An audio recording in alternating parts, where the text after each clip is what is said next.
Hello guys, कैसे हैं सभी लोग। तो जैसा कि आप सभी लोगों को पता है कि कल से हमने यूके ट्रिपल एसएससी में असिस्टेंट अकाउंटेंट और सहायक लेखाकार के लिए अपनी ऑनलाइन लेक्चर सीरीज स्टार्ट कर दी है। कल हमने पहला लेक्चर बनाया था और आज हम अपना दूसरा लेक्चर बनाने जा रहे हैं, जिसमें आज हम डिस्कस करेंगे टर्मिनोलॉजीज जो कि हमारे अकाउंटिंग में यूज होती हैं। देखिए, ये बहुत ही महत्वपूर्ण, बहुत ही इंपॉर्टेंट चीज है यूके ट्रिपल एसएससी पेपर्स के लिए। इसमें से भी आपके मल्टीपल चॉइस क्वेश्चन एमसीक्यू बनते हैं जो कि यूके ट्रिपल एसएससी के ज्यादातर असिस्टेंट अकाउंटेंट के एग्जाम्स में पूछ लिए जाते हैं। तो इसी नोट के साथ चलिए शुरू करते हैं वो इंपॉर्टेंट टर्म्स, वो इंपॉर्टेंट टर्मिनोलॉजीज जो आपके एग्जाम में, जो आपकी परीक्षाओं में पूछे जाते हैं। ठीक है, चलिए। तो आज हम बात करेंगे हमारी टर्मिनोलॉजीज जो कि हमारी अकाउंटिंग में यूज की जाती है। कल हमने यहीं पर छोड़ा था। यहां पर अगर हम बात करें, सबसे पहले आज हम बात करेंगे कि हमारे इकोनॉमिक इवेंट्स कौन कौन से होते हैं। भाई, इकोनॉमिक इवेंट से हम लोग क्या समझते हैं, क्या सारी चीजों के बारे में, इसके बारे में हम लोग यहाँ पर चर्चा करेंगे। इकोनॉमिक इवेंट्स हमारे क्या क्या हैं। देन उसके बाद आइडेंटिफिकेशन, मेजरमेंट, रिकॉर्डिंग, कम्युनिकेशन, इन सारी चीजों के बारे में। आइडेंटिफिकेशन क्या होता है, मेजरमेंट का क्या मतलब है, रिकॉर्डिंग का क्या मतलब है, कम्युनिकेशन का क्या मतलब है, इसके बारे में हम बात करेंगे। अच्छा, ऑर्गेनाइजेशन भी शब्द जो इस्तेमाल किया गया है उसके बारे में बात करेंगे, ऑर्गेनाइजेशन क्या होता है। और हमारे अलग अलग इंटरेस्टेड यूजर्स ऑफ इंफॉर्मेशन हमारे कौन कौन से होते हैं उनके बारे में भी हम वन बाय वन यहाँ पर हम बात करेंगे। ठीक है, तो चलिए सबसे पहले आज हम शुरुआत करते हैं अपने इकोनॉमिक इवेंट से। हमारे इकोनॉमिक इवेंट्स कौन से होते हैं। देखिए, इकोनॉमिक इवेंट सबसे पहले यहां पर हम बात कर लेते हैं कि इकोनॉमिक इवेंट हमारा क्या होता है। देखिए, इकोनॉमिक इवेंट है हमारा economic event happening of consequence to a business organisation which consist of transactions and which are measurable in monetary terms. ऐसा घटनाक्रम, इकोनॉमिक इवेंट्स क्या है हमारा, ऐसा घटनाक्रम जो कि बेसिकली हमारी कंपनी में, हमारी ऑर्गेनाइजेशन में, हमारे संगठन में कुछ ऐसा घटनाक्रम जिसमें कुछ पैसे का लेन देन हो रहा हो, ऐसे इकोनॉमिक इवेंट्स को, ऐसे घटनाक्रम को, ऐसी घटनाओं को, ऐसे इवेंट्स को हम क्या बोलते हैं, इकोनॉमिक इवेंट्स बोलते हैं हमारी कंपनी में। जैसे कि यहां पर मैंने एग्जांपल्स डाले हैं। For example, purchase of machinery, installing and keeping it ready for manufacturing. आपने मशीनरी खरीदी, मशीनरी क्या होता है, फिक्स्ड एसेट। आपने मशीनरी खरीदी, मशीनरी को खरीदने के बदले में आप क्या करोगे, पैसा दोगे, तो पैसे का इन्वॉल्वमेंट है यहाँ पर। उसके बाद installing and keeping it ready for manufacturing. अब उसको इंस्टॉल करना, उसके रख रखाव के लिए जो भी खर्चा करोगे उसमें भी कुछ ना कुछ पैसा लगेगा, तो वो भी एक तरीके का इवेंट हो जाएगा। विच कंप्राइजेस, जिसमें कुछ ना कुछ आपके, which comprises number of financial transactions such as buying of machine. भाई, मशीन खरीदी, उसमें पैसा लगेगा। Expenditure incurred on its installation and trial runs, उनमें भी पैसा लगेगा। आपको इंस्टॉल कराओगे, इंस्टॉल कराने के बाद भी ट्रायल रन करोगे तो उसमें भी आपका पैसा लगेगा कुछ ना कुछ। ठीक है ना, बार बार प्रोडक्शन करवाओगे तो उसमें भी कुछ ना कुछ लेबर को पैसा तो देना पड़ेगा। तो यहां पर इन्वॉल्वमेंट है मनी का।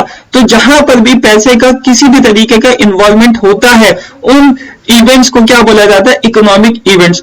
उस घटनाक्रम को, उन घटनाओं को क्या बोला जाता है, इकोनॉमिक इवेंट्स। बात आगे समझ में, आगे बढ़ते हैं। अब देखिए, यहां पे इवेंट्स को हमने दो पार्ट में डिवाइड कर दिया। एक होता है हमारा एक्सटर्नल इवेंट और एक होता है हमारा इंटरनल इवेंट। अगर हम बात करें एक्सटर्नल इवेंट कौन से होते हैं, if an event involves transactions between an outsider and an organisation.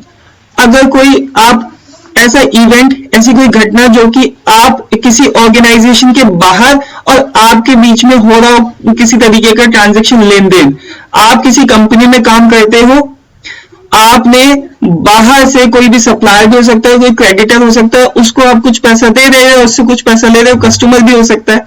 तो इस तरीके के घटनाक्रम को बोला जाता है हमारे external events. The following are the examples of such transaction. कौन कौन से भाई, sale of merchandise to the customers.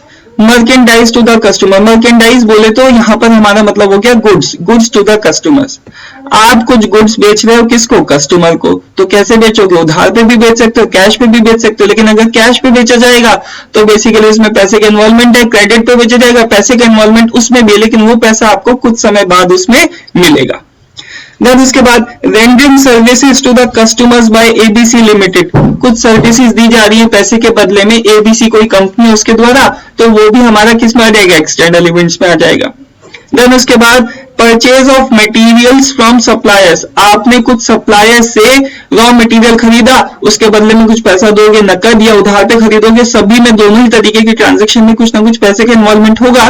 केवल डिफरेंस इतना है कि कुछ पैसा ऑन द स्पॉट मिल जाएगा, तुरंत मिल जाएगा कैश बेसिस पर, कुछ पैसा कुछ समय बाद आपको बेसिकली देना पड़ेगा। देन उसके बाद payment of monthly rent to the landlord, landlord को अगर आपने कोई रेंट पे प्रॉपर्टी ले रखी है तो मालिक को मंथली उसका किराया देना, वो भी एक तरीके का क्या है, एक्सटर्नल इवेंट है। इसमें दो पार्टी इन्वॉल्व है, एक आप और एक आपके ऑर्गेनाइजेशन के बाहर वाला बंदा जिसने आपको बिल्डिंग दी जिसमें कि आप वो कंपनी खोल पाए, अपना बिजनेस रन कर पाए। बात आगे समझ में, आगे बढ़ते हैं। अब यहाँ पे बात करते हैं इंटरनल इवेंट। इंटरनल इवेंट क्या होता है? An internal event is an economic event that occurs entirely between the internal wings of an enterprise. जैसे इंटरनल इवेंट का क्या मतलब है? ऐसी घटनाएं जो एक ऑर्गेनाइजेशन के अंदर की जाती है। एक ऑर्गेनाइजेशन के अंदर करने का मतलब क्या है? एक डिपार्टमेंट से दूसरे डिपार्टमेंट में माल को ट्रांसफर करना, हस्तांतरित करना, ठीक है ना। जैसे कि फॉर एग्जांपल यहाँ पे बोला सप्लाई ऑफ रॉ मटेरियल और components by the store department to the manufacturing department. भाई स्टोर डिपार्टमेंट में कोई चीज पड़ी हुई थी, उसको उठाकर कहां डाल देना? मैन्युफैक्चरिंग डिपार्टमेंट में ट्रांसफर कर देना। Payment of wages to the employees, employees को उनकी वेजेस देना, तो ये भी क्या, ये हमारा इंटरनल इवेंट है। एमसीक्यू कैसे बनता है? यहाँ पर देखो एमसीक्यू बता देता हूँ। एमसीक्यू आपको मल्टीपल चॉइस क्वेश्चन कैसे बन सकता है? यहाँ पे मल्टीपल चॉइस क्वेश्चन पूछ लेंगे आपसे, बताइए एक्सटर्नल इवेंट कौन सा, which of the following is the external event, which of the following is the external event. इनमें से कौन सा एक्सटर्नल इवेंट है? ऑप्शन ए दे दिया, ऑप्शन ए दे दिया भाई, sale of goods to customers,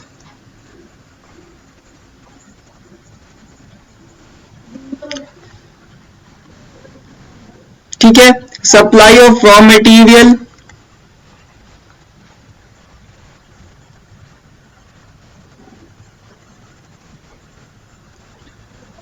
from store department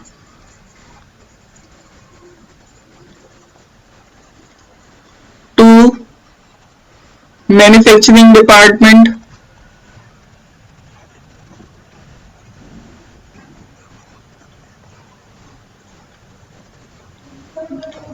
C payment of wages to employees,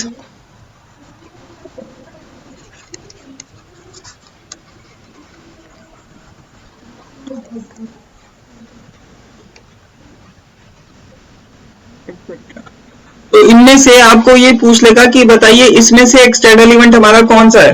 भाई sale of goods to customers, बाहर बेचते दो पार्टी इन्वॉल्व है, तो यही हमारा इसका सही आंसर हो जाएगा, ठीक है ना। इस तरीके का एमसीक्यू इसमें से बन सकता है। इंटरनल इवेंट पूछ लेगा, इंटरनल इवेंट में भी आपको मैंने बता दिया। अब बात करते हैं जो जो हमारे टर्म्स यूज हुए डेफिनेशन में, जैसे कि आइडेंटिफिकेशन, मेजरमेंट, रिकॉर्डिंग, कम्युनिकेशन, ये सारे टर्म्स यूज हुए, तो इनके बारे में भी हम बात कर लेते हैं। देखिए सबसे पहले बात करेंगे आइडेंटिफिकेशन की। It means determining what transactions to record, कौन सी ट्रांजैक्शंस को हमारा रिकॉर्ड करना चाहिए। That is to identify events which are to be recorded, कौन से इवेंट्स है जिनको रिकॉर्ड करना चाहिए। मैंने बताया हम उन्हीं इवेंट्स को रिकॉर्ड करेंगे जिसमें कुछ ना कुछ पैसे का लेन देन होगा। It involve observing activities and selecting those events that are of considered financial character, यानी कि कुछ ना कुछ पैसे का लेन देन उसमें होगा, and relate to the organization, और वो ऑर्गेनाइजेशन से रिलेट करती होगी। ऐसा नहीं है कि आपने कुछ खर्चा किया पर्सनल अपने काम के लिए, खुद के काम के लिए, और उसको भी आप ऑर्गेनाइजेशन में डालो, नहीं, वो आपके अलग से खर्चे होंगे। सेपरेट लीगल एंटिटी का कॉन्सेप्ट आ जाता है। कंपनी अलग है, आप अगर कंपनी के बॉस भी हो आप अलग हो, ठीक है ना, आपके पर्सनल खर्चे कंपनी के खर्चों से अलग कंसीडर किए जाते हैं। इसके बाद बात आती है हमारा measurement. It means quantification of business transactions into financial terms by using monetary unit. भाई किसी भी चीज को अगर आपको नापना हो, तोलना हो, मेजर करना हो, या किसी की परफॉर्मेंस को जज करना हो, आपका एग्जाम है, हमारा एग्जाम है, मान लीजिए यूके ट्रिपल एसएससी का, आप किसी को रिटर्न में किस तरीके से पास करते हो? On the basis of some numbers. तो आप कंपेयर कर रहे हो, जिस बच्चे के नंबर ज्यादा आएंगे उसको आप क्या करोगे? हायर रैंक दोगे, उसका सिलेक्शन हो जाएगा। जिसके मार्क्स कम आएंगे उसका सिलेक्शन नहीं होगा। तो इसी तरीके से आप नंबर गेम, यहां पर भी वो नंबर गेम चलता है। हमें कुछ ना कुछ यूनिट्स स्पेसिफाई करनी पड़ती है रुपये के फॉर्म में, पैसे की फॉर्म में, जिससे कि हम आसानी से बता पाए कि हाँ भैया हमारी ऑर्गेनाइजेशन में हमारे पैसे की फाइनेंशियल पोजीशन, हमारी पैसे की पोजीशन, फाइनेंशियल पोजीशन कैसी है। बात आगे समझ में। देन उसके बाद बात करते हैं recording. Once the economic events are identified and measured in financial terms, जब हमें पता लग जाता है फाइनेंशियल टर्म्स में, हमें पता लग गया कितने की चीज है, कहां से आई, इसमें कुछ पैसे का लेन देन है या नहीं है, देन उसके बाद हम इन सभी तरीके के ट्रांजेक्शन्स को, these all transactions are recorded in the books of account in monetary terms in a chronological order. Chronological order का मतलब जो ट्रांजेक्शन पहले हुई उसको पहले रिकॉर्ड करना, और जो ट्रांजेक्शन बाद में हुई उसको बाद में रिकॉर्ड करना। बात आगे समझ में, आगे बढ़ता है।